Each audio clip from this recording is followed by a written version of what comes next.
What's up, everybody, and welcome back to the Thought Leader Podcast, episode 3 with Cathleen Connor. My name is Dylan Barr. I am your host, and in this podcast, we talk to past and current thought leaders about the mastery or the message they have to share to the world in hopes of reaching past, current, and most importantly, aspiring thought leaders. Those of you that are listening that have a message, you have a deep desire in your heart, this burning passion that you want to get out there, but we might be stuck a little bit. We want to hear the stories of these thought leaders, how they got started, what their mastery and their craft is, so you get to learn about them, and then learn from them of why they decided to travel into the unknown and what advice they would give you. We talk in the topics of health, wealth, and relationships. Today we'll be talking about health, and we're going to be speaking with Cathleen Connor. A little bit about Cathleen Connor. Coming from more than 30 combined years of experience in parenting, teaching as a special educator, and facilitating bodywork classes, Cathleen has been a catalyst of empowerment for youth, parents, and teachers in mind and body awareness to allow dynamic, joyful living. Doesn't that sound good? Kathleen has also co-authored 2 books, Possibilities in Parenting and The Lightness of Choosing You, which I'm sure are available on Amazon. Check those bad boys out. Along with hosting a radio show and a YouTube channel called Growing Up Conscious. I got to listen to a clip of one of the shows. It's amazing. She's very easy to listen to as you go about your day. For 12 years, she has been internationally certified as an Access Consciousness Facilitator and was just in Costa Rica with this company, focused on teaching youth and adults to tap into their own innate knowledge to create a thriving life. Today, we'll be speaking in the realm, like I said, of health, going through some holistic modalities, and really going through the 3 main areas of awareness of what brings us joy, awareness of shifting the mind, and awareness of our own body. Damn, I'm excited. I actually spoke with my wife right before this podcast, and I'm like, this is who I get to talk to next. And she goes, that sounds awesome. I love what you do. Kathleen, thank you so much for joining us today on the podcast. Oh, it's such a pleasure. Thank you. Not a problem. This is like I was telling you, you and I have a lot in common. I'm going to speak on your radio show and on your YouTube channel, but today it's all about you. And it's all about your journey of being a thought leader specifically. And I love starting every podcast with this question because I feel the word thought leader is very subjective. People look at it differently. You have decades of experience in this, and now you're looking to put this out to the world. What does being a thought leader mean to you? We could do the whole show on that, right? But I think I'll just go on mute. Before you can be a leader of any kind, you have to be aware that often your own thoughts are not your own. You know, like you think you're having all these thoughts and you don't even realize that some of them are not even what you're consciously choosing, right? So it's being aware of your own thoughts and consciously choosing them. And then when you lead, you lead without having to be followed. You can be a leader just knowing that you have conscious choice around your thoughts. And you've taken the time to say, these are the thoughts that are me. And in this case, these are the thoughts that are Kathleen, not all these other mumbo jumbo thoughts that are going through, but I've taken the courage to say, no, this is me. Yeah. Oh my gosh. That's cool. I mean, we're early in the podcast, your episode 3, but that's one of the cooler answers I've heard. I always like to then say, stories push time. Stories push history. Like everything has the beginning of the story. You and I talked before the podcast started, because I'm always curious, like I would imagine your story starts teaching. But one of the things that you said is like, yeah, it was my mom always said be a teacher. So I kind of went into teaching that way. But it really sounds like for you, the story starts when your lens on teaching shifted. So can you kind of take me back to that moment or that event in your story where you decided to shift to go a little bit deeper in these holistic modalities or alternative teaching and alternative learning? Yes. Yeah, I would say even my story started, there's a really kind of famous episode in Ted Lasso where he talks about curiosity. Mm-hmm. It's a dart game where he talks about curiosity, right? And that's where it really starts, is coming more from a curious, instead of like, this is the way it is, being curious about it. And as you know, a little bit in my story, that there's many things with being a teacher that had me curious about how we could be more holistic in our approach to teaching instead of coming mostly from the mind.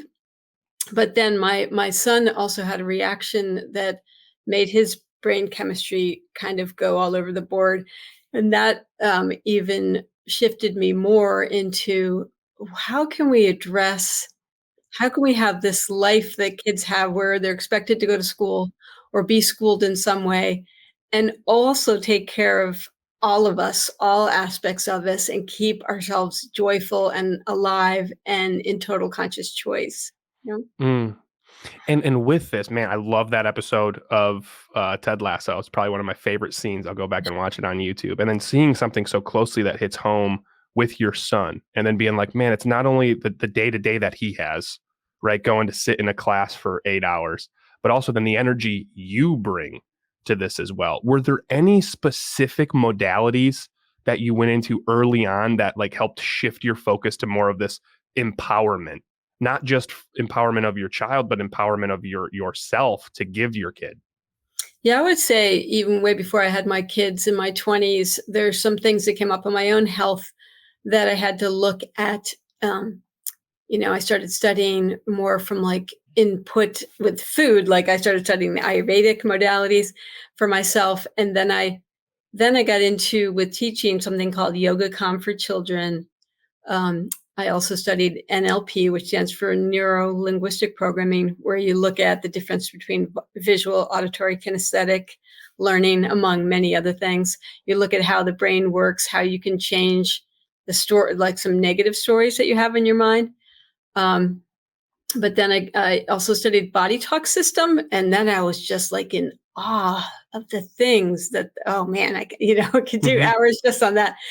But once I got into studying Access Consciousness, that's the name of the company that puts on both energetic bodyworks and also clearing where you have limiting beliefs and that kind of thing. I started to see so many things that I wish that I knew when I was younger. And Mm-hmm. that's part of my driving force in terms of like working with youth organizations and alternative schools and that kind of thing. Like what tools can we give to kids much younger? You know? Yeah. And I guess kind of what tools we give to kids at a younger age. I'd be curious of what's not given, or what have we done as a society or as a culture that has led kids away from resiliency or away from this consciousness of their body. Like you talk about body talk. What have we done that's shifted away from that, do you feel?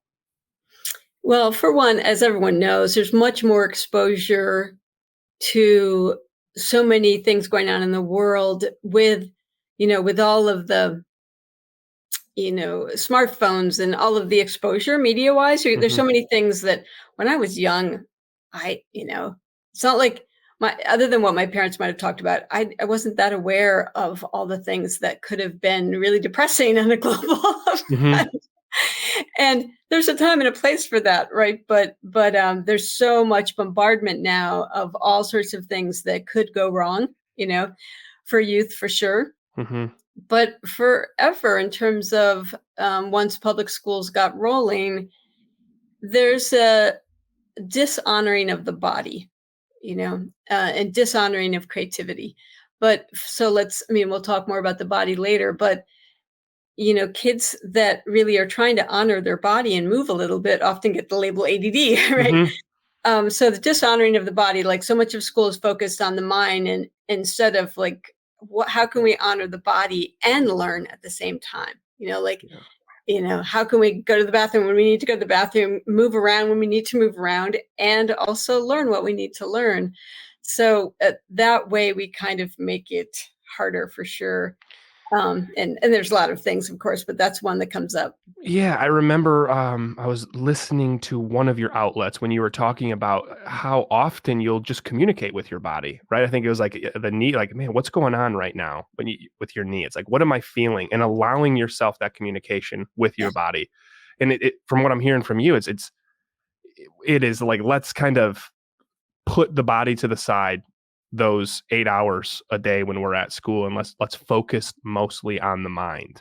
Yeah. I imagine you would, in an ideal world, you wave a magic wand and all of a sudden this perfect system is in place. that kids can tap into their body and mind at all times at school. And that's not going to be the case, right? But Right. what would you recommend, for parents, the kids coming home, or for teachers? My two sisters are teachers, of the small shifts we can make in the classroom or at home to allow our kids to tap more into that mind body consciousness or somatic healing.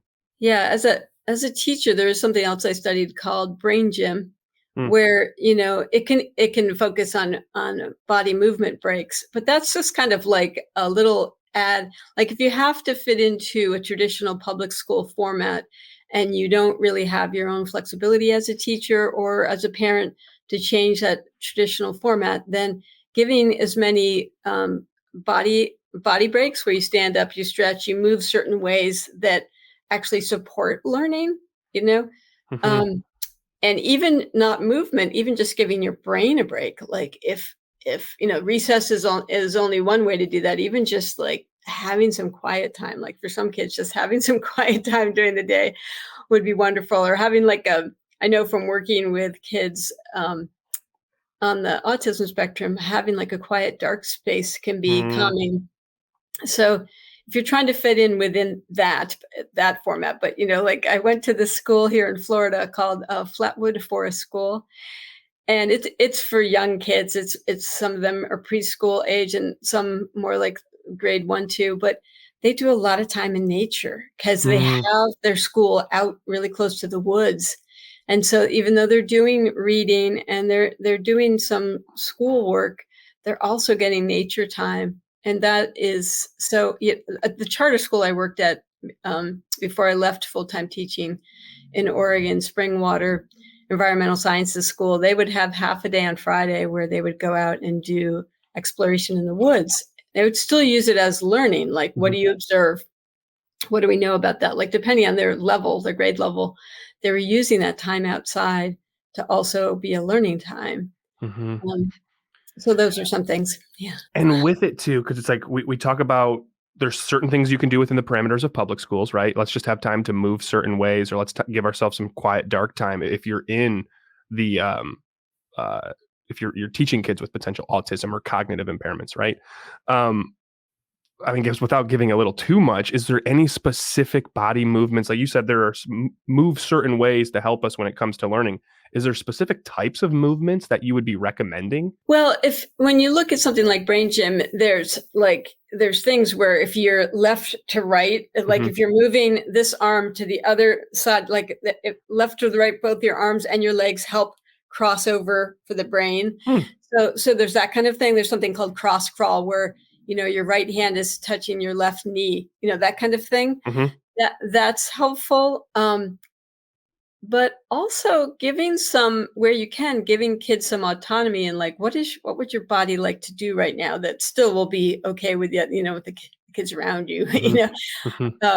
what would Yeah. your body like to do? Do you want to stretch? Do you want to, so you can guide some of it, but also allowing them like, that's one thing I learned in Access Consciousness is it's like, you have this primary partner called your body that has so much knowing and awareness that you can actually I can't talk to my body in words really. I don't hear my body doesn't talk to me in words, but more like sensations and Hmm. pictures and things that just ask my body, how would you like to move? Because even when it comes to movement, we want to control it. We're like, you're supposed to exercise like this, you're supposed to run this far, you're supposed to swim Right. this far, you're supposed to do XYZ, where you're still controlling your body instead of saying, like, when I want to break, I do like a dance break. Like if Yeah. I only have 2 minutes between this and that, I turn on music and I dance because my body likes that. I'm a dancer as well. So you're saying, and correct me if I'm wrong here, to each their own. Everybody's body is going to want certain things, and also then communicate to them of like this is what they want. So to have one mode of this is what my body wants, and I'm at the top, so everybody's body has to do this. It is Yeah. kind of counterintuitive. Yeah.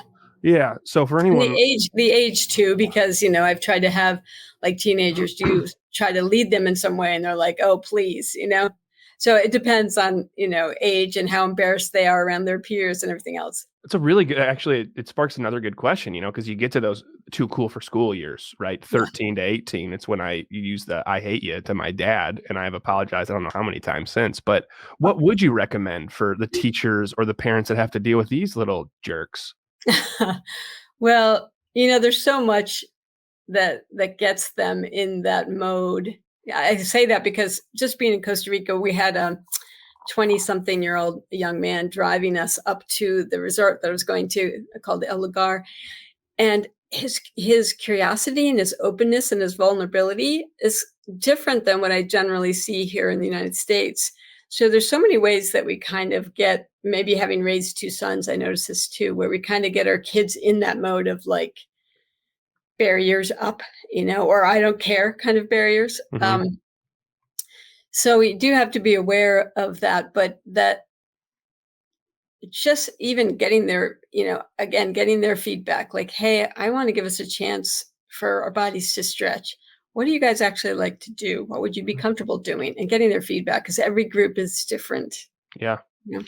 And it also sounds like the more proactive we can be, like you see here, talk about this kid in Costa Rica is probably raised differently, and he's able to tap into vulnerability a little bit more at the age Yeah. of 20, which you don't see a lot of. It's like that's got to start younger, and it also probably starts. And some of the things you talk about that I've followed is where our field is at and where what we're doing as parents.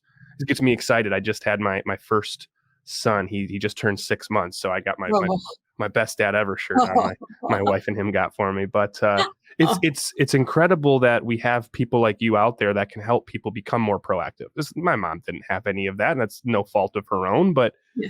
now we have outlets like this, and we get to learn from masters like Cathleen Connor. And for those listening, big keywords that are coming up: brain gym and the body talk system. So Yeah. if you are taking notes as you listen to this, brain gym and the body talk system. And one more thing, because you talked about that there's three main areas that a lot of these concepts can fall into when it comes to alternative learning for young kids. What would those three, for anyone else taking notes like me, what are those three main areas? Well, when I just came up with 3 areas to make it easier to talk about it, and that is, like we already discussed a little bit, awareness of your body, Okay. awareness that you can communicate with your body, and your body will let you know so many different things, not just about eating. Like, I grew up with a mom who did a lot of eating when she was uncomfortable, and anxiety eating, or eating when she was uncomfortable. And I kind of mimicked that, where now I'm just like, body, do you actually want to eat this right now? And my body will usually let me know. Sort of awareness of your body, awareness of what your mind is doing. Your mind is actually, well, there's a difference between your mind and your brain. Your mind just goes all the time, like a monkey mind, right? Your brain helps regulate your whole body and various different things, but your mind just, the way we're raised here, is just always has thoughts going through it, and is based on your experiences, and whether you've gone through trauma or anything else, you just always have thoughts going through it. So being aware of that, like we said before, and noticing, like, oh, I have, my brain, well, I guess it would be more accurate. My brain and body are noticing anxiety. Mm-hmm. My mind is then labeling it anxiety, like they're noticing energy. My brain is, and my brain is and body are noticing energy. My mind is saying that is anxiety, so that means XYZ, instead of like really being curious, like we talked about before, and being like, what is this energy? Like if I get restless and I want to just go eat, even though I'm not hungry, I'm like, what is this energy? What can I do with it? And instead of defining it as anxiety or any number of things, like, what is this and what can I do with it? Maybe go for a walk, maybe take a dance time. Does that make sense? Yeah. And then I think the third area, if we're breaking it up, an easy way to describe it would be making sure that as a parent you do this, and that you model for your kids, and a teacher, that you know what brings your body aliveness and what brings you joy, whether it's like, I love to ride horses. I like to read certain kinds of books. It's like knowing what brings you back to your happy space. So when you are in your uncomfortable, or, for people who deal with depression or anxiety, when you're in that, what things can shift that and bring your body to a more calm space. Like I'm glad to live close to a beach so I can walk on the beach. Barefoot time brings me like, so knowing those things. Yeah, it's you hear a lot of people talking about now, it's like, hey, be aware of your body ticks or your body triggers of when we're falling into a state of, let's say, anxiety, but it's always the negative states. But you're going a step further and be like, well, you got to come back to something. So also really being aware of your body, being aware of your mind, of our joyful states. So we have a home base to kind of go back to when we find ourselves kind of drifting into that anxious or tightness. Is that what I'm hearing? Well, and also we learn to resist things. I learned from a woman named Emilia Benz, a tool she uses where if you are sensing what you're defining as anxiety, which we've just made that up, that's anxiety, that instead of resisting it, being like, okay, anxiety, you're welcome here, saying that first and then going like, what is this actually? So because we learn to like push things away if they're uncomfortable, Yeah. instead of like really being willing to be, like in Access Consciousness, they describe it as being willing to be with or be any kind of energy. Don't define it as positive or negative, like, ooh, get that away from me, that's negative. Right. Like, instead, just be willing to be with any energy and ask questions about it and ask what is it? What can I do with this? Can I change it? And if so, how? And this kind of comes back to you because you were talking earlier about things we could do in school, right? And then there's some things that public school can do, and there's some things that more of like the charters or private schools have a little bit more flexibility to do, like getting out, going on a walk in nature, like you did in Oregon. And this kind of starts to bleed into now, what can we do at home? Because that was one of them earlier, and I kind of want to circle back to it. What are some pragmatic things that we can do to be able to be more of aware and talk to our body more, to be able to be aware of our mind and differentiate it from the brain, to be aware of what brings us joy? Like, what are some pragmatic things we can start to do now? If there's a parent listening to this, not only for their kid, let's be honest, for themselves. Yeah, I wished when my kids were younger that I was more aware of some of this communication with the body. So you can allow kids to follow their body's awareness. So if you're putting food in front of them, like my dad was one of those, especially growing up in poverty on the farm, like clean your plate, Yeah. And if you're putting food in front of them, say, check in with your body and see which one of these foods your body would like. If you want them to try something new, say, hey, try that, see what you think about that. But with the food, allow their body to guide them, even if it seems really different than what you think they should be eating or how they should go about that, right? So that's with body stuff. Also with movement, and all sorts of questions about interacting with other people, your body can guide you too. Like, sometimes people are being mean in a way that's not obvious, like some people might call it gaslighting, where your body usually picks up on that energy. Like they're somebody who's pretending not to judge you, but they are, your body. Midwest passive aggression is what I think of. Yeah, it could be right. So your body sometimes so noticing where their body contracts and even just teaching them how to expand out their energy. Like one of my jobs when I was in public school as a special ed teacher is we didn't have our schedule for the first 1 to 2 weeks, right? So we'd help out in kindergarten, and a kindergarten teacher is something like, I honor you, because you're taking this herd of kids that have some of them didn't even speak English, just this diverse group of kids and trying to bring them into this setting, right? So there'd be kids crying, right? Because they're not used to being at school. And I would go and stand next to them and just, even if I couldn't talk to them yet, I would like expand out my energy. And even if I didn't use words, I'd give them the sense of like, how big do you need your space to be able to still be comfortable here in school, even though you don't know anyone and you're away from your mom? You can't necessarily say all of that to a kindergarten kid, but you can kind of model it where instead of contracting their energy like they are, just like expand out. So let's say with your little one, when he gets to the age where he like walking along and he falls and he gets hurt.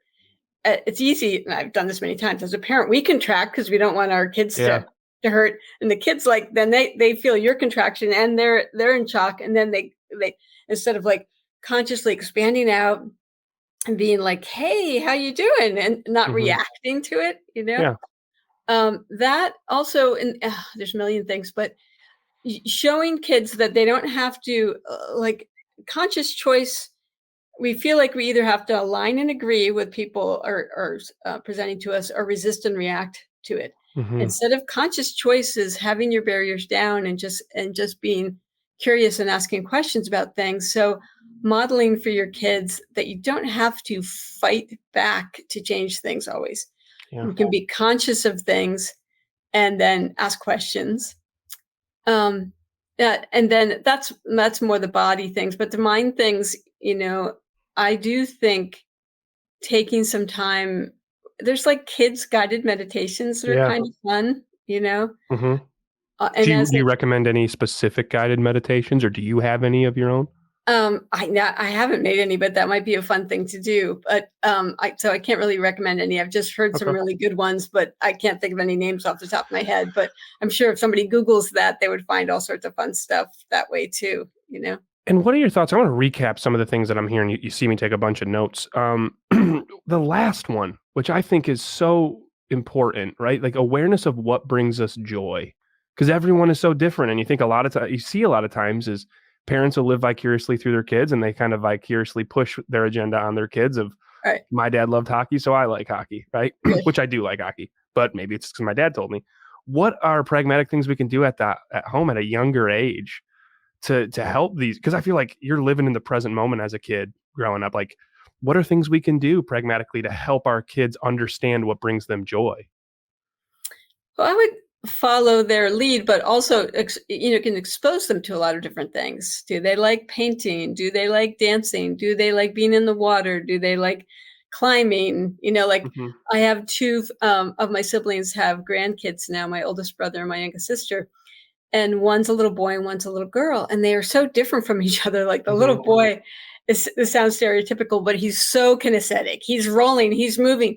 His language isn't that great yet. Like he's trying to he makes partial sentences, but not full sentences, but he knows they're supposed to be longer. So he'll say a word and then he'll go la, la, la, and then another word and then la, la. I But, love kids. but he's so kinesthetic. He's rolling, he's moving, he's going. His parents aren't really very outdoorsy people. They're wonderful parents, but they aren't very outdoorsy. Like I got him out barefoot in the grass, and I'm glad that my sister does that kind of thing with him as the grandma, where she gets him outside, lets him move and kick balls and climb and things. His dad's really good with that too. And so watch and see what's natural for them. Like my younger son was more kind of naturally into competitive sports. My older son was fine with sports, but the competition wasn't really for him. Like for me, like I'm competitive on when I'm a team sport like volleyball, but track, I could be like, I don't care if I come in first, but follow that, but then also expose them to as many things as, without your agenda, like you said. I loved being in band in high school. So when my son started playing trombone in middle school, I was hoping he would continue, and he didn't. But it's like band was fun for me, but it wasn't as much fun for him. The biggest thing that I'm taking away, and what I get excited for being a parent, is to be the best parent and be there for your kids. It's still a constant learning for ourselves, and to stay in that realm of learning and curiosity, and not get to this rigid state of, well, I know best, eat your food, right? I remember the classic one is, how old are you? Well, you can eat that. You can have that many more bites, right? If you're 7, like that's how you. But some of the things I'm taking from like a physical standpoint is really taking breaks with the kid to like have them check in with their body and make checking in with your body fun. You can do that at a young age, right? Yeah. How do you feel? But like, what do you want to eat? What do you want to experiment here? How do you feel after certain situations? Where are you feeling it? From an awareness of mind, guided meditations, which we can find fun ones, I'm sure, on that great Google platform. But there's another one for minds that I want to say again that was so helpful to me is every thought, feeling, and emotion. Once kids are old enough to get this across, be asking, who does that belong to? Yeah. Who does that belong to? Because Because I didn't learn that until I was an adult, for your body and your thoughts. Because my dad had certain things going on. Like my mom said at one point in elementary school, I started limping, and they could never figure out what was going on. But she said, I think it was another kid in your class. You felt bad for him. And it's almost like my body takes on people's stuff from their body. Mm-hmm. So it's even with your body, like I would try to take some of that pain out of my dad's stomach, So our bodies, our thoughts, feelings, emotions, there's so much that doesn't even belong to us. And there's, especially with so much exposure to media and programming and belief systems, like, who does that belong to? You don't have to have an answer. Like, you don't have to know who it belongs to, but just know that's not mine. Yep. Go. You were saying in one of your YouTube videos, you're like, the question alone was where the power is. Yeah. The other thing that you said that I just love and I've been talking about lately is like the true power of holding space. Like, we don't like holding space for those around us. You don't have to even say it in words, but we're kind of like that beacon for others if we're truly holding space, and then exposing your kids to a bunch of things and seeing what they're drawn to when it comes to what brings them joy. Yeah. Man, this is it's easy for me to continue to talk, but I want to kind of come now to what you do with everything that you know. I'm curious of, you're telling me earlier you speak and you also coach. Who is it that you find yourself working with, or who is it you find yourself speaking to? And if someone's out there listening to it and they're like, is people having a specific type of challenge that would reach out to you? What do you do at a one-on-one level? What do you do at a speaking level? And how can people reach out to you? Yeah, thanks for asking. No problem. Because of working so many years in what we call special education, I do work with a lot of families with kids with labels. And I love that Access Consciousness calls the kids with labels like ADD and autism and LD and OCD, any of the number, there's a zillion labels, that they call them the X-Men, because they often have these amazing gifts, like with dyslexia. There's a book called The Gift of Dyslexia, where they can see things in all different ways, like more like 4D, and they sometimes end up being great artists, So I sometimes work with families in regards to that. I know a lot about supporting families with kids in schools, like if they're having a hard time in school, what can you do to advocate for them? And it can be teachers or parents. But what I'm starting to do more of now is talk to both adult groups and kid groups. What's funny with the adult groups, after teaching kids for so long, recently I was speaking in front of like maybe 35, 40 adults, mostly women. And you don't get the same feedback that you get from kids. Like everybody's face just kind of looks like somewhat passive. Like there were some people smiling at me, but I was talking about a weird topic, like speaking to your business, like the energy of your business, which is like a little bit, and I couldn't tell whether they were getting it at all. Where if you're working with kids, they give you such feedback with their face and their actions and everything. I got some good feedback afterwards where people are like, oh, that was great. I'm like, oh, good. It's just hard to tell with adults because they're just looking at you. So working with adults that I started kind of starting with alternative schools and also youth organizations, any organization that wants to look at how to support kids, because anxiety and depression and suicide are so high with our young adults, like really addressing how kids can be more resilient and empowered and body positive in a pretty crazy world, And so really with it at a one-on-one level, parents or kids that have been labeled, or parents or kids that have been having a tough time in school. And then, like you said, getting more to the speaking platform where you can start to speak to bigger audiences, like schools, like I think you're telling me earlier, conferences, about resiliency, about like allowing, like, hey, tackling the challenge of higher suicide rate, higher depression rates for young kids. Like that's really where you see yourself wanting to go and insert these potential healing modalities or alternative modalities of becoming more aware of your mind, body, and what brings you joy. Because it's kind of more of a proactive way to solve it. How do people find out more about you? I know you have a YouTube channel. Any other place that people can find out more Yeah, about? the speaking website, I kept it simple. It's just called CathleenConnorSpeaks.com. That's you, and that's what you do. Yeah. And then I have a website called Exuberantly Being, because Okay. I do one thing we didn't talk about that's been huge in my life too, is there's something called energetic bodywork. So many people hold trauma in their body, and various different things that you hold in your body, that through energetic body work you can clear that. So I still do one-on-one sessions and teach people how to do energetic body work, because I think that's a really untapped field. um, Access Consciousness has something called the Access Bars, and so I'm bringing that to schools as well, because in a lot of other countries they've been more open to this, and the kids are like, wow, this is helping, Yeah. It's so crazy because when you get time to do it, you hear people are like, man, this is really helpful. But actually, the last two things you talked about is a great way to come to the last part of this interview. I'm having a heck of a time. You now own the record of longest podcast. Um, the last part I like to talk about is getting uncomfortable with our yeah, messages. I think a lot of people see thought leaders and they're like, oh, it's just so easy for them. And they don't think of the fact that it's uncomfortable. Like you said, you're talking to a room full of, adults that have businesses and you don't know what they're thinking.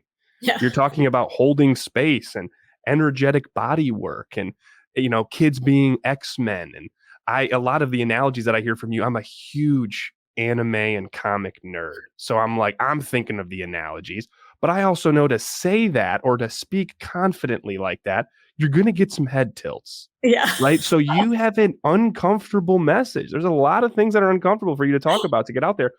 Why for you is it so important to push past that comfort barrier and to get uncomfortable around a message or a passion like this? Well, my sense is to actually be happy in this reality, which, when I talk about this reality, I mean like the way things are in the world now, and they always have been, but I think they're even more obvious now. Mm-hmm. You have to be willing to be weird. And Mm-hmm. I don't mean like weird for the sake of being weird. I mean like, one of the owners of Access Consciousness, Dane Here, he has this book called Being You, Changing the World. Mm-hmm. You have to be willing to be weird, and you're going to get judged for that, no doubt. And you have to build this muscle of, as soon as you notice judgment, just be willing to be present, and like, um, instead of contracting yourself with that judgment, like amping it up. Like, again, I don't mean like acting really weird, just really fully being you in the face of judgment. And that's Mm-hmm. probably the most uncomfortable thing. But the other part is that when you're making change, like I'm considering some big changes right now in my life. Sometimes it feels really like something's wrong with you. Like you can't sleep at night. Um, yeah, because you have to deal with all of those kind of messages that go through your head that just feel like you're crazy or something, Mm-hmm. Mm-hmm. Yeah. and you just have to be present with that, and not resist it. Just be like, okay, fear of speaking in front of people, you're welcome here. I was saying Amelia Benz gave me that tool, or fear of this or this, you're welcome here, and just let yourself go through all of that. Yeah, it's like let it in the room, let judgment, let anxiousness in the room, just kind of sit with it for a little bit. And that kind of potentially answers the next question, which I like to ask everybody is why, in your opinion, why do you feel most people don't choose to get outside their comfort zone, to act on their mastery or their passion? Well, we're kind of programmed our whole life to fit in with the tribe, whatever tribe that Mm-hmm. is. Like I was embarrassed in Costa Rica. I just came back from Costa Rica, and I love riding horses, as I told you. But some of the people there ride horses much better. Mm-hmm. Like the Costa Rican horses, like I said, they can go from 0 to 60 really quickly. And I was embarrassed because I was like I wanted to already be there. I already run, like, and I'm still learning how to stay on the horse when it goes from 0 to 60, Mm-hmm. And I've fallen off 3 times in the last 2 years as I've, gotten building that muscle with horses. And I'm like, I feel like I'm not good enough in the horse club. And then I'm like, wait, who does that belong to? And what is that? And why do I care? Like, none of them are judging me. They've all been on that path.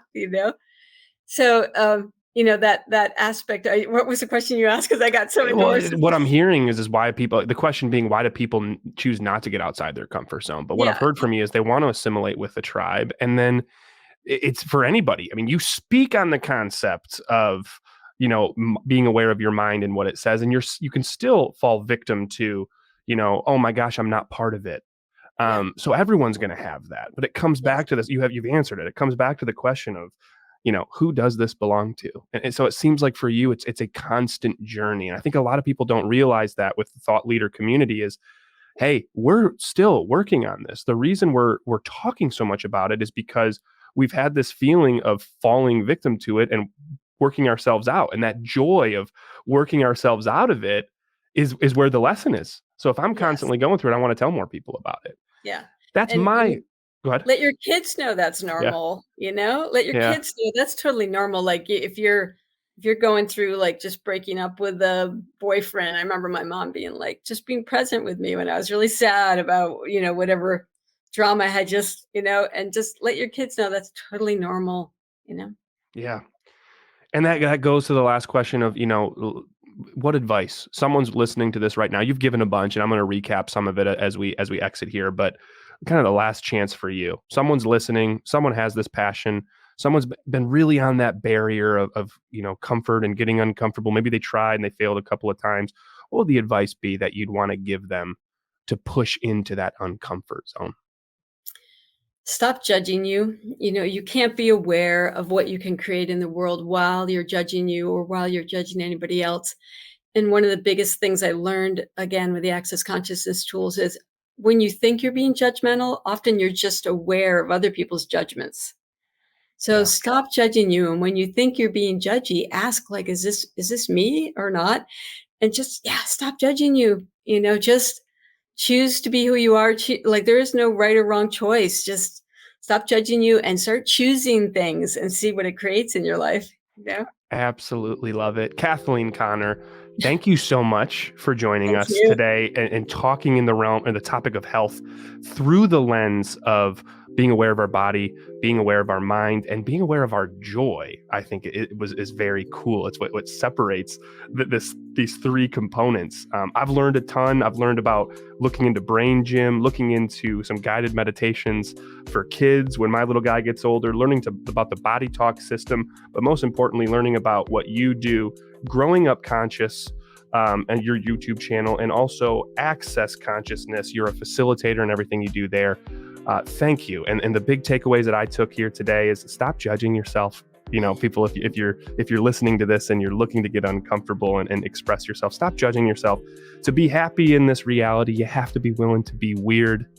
And the last thing is once you're weird, once you act on it, when you have those nerves, ask yourself, who does this belong to?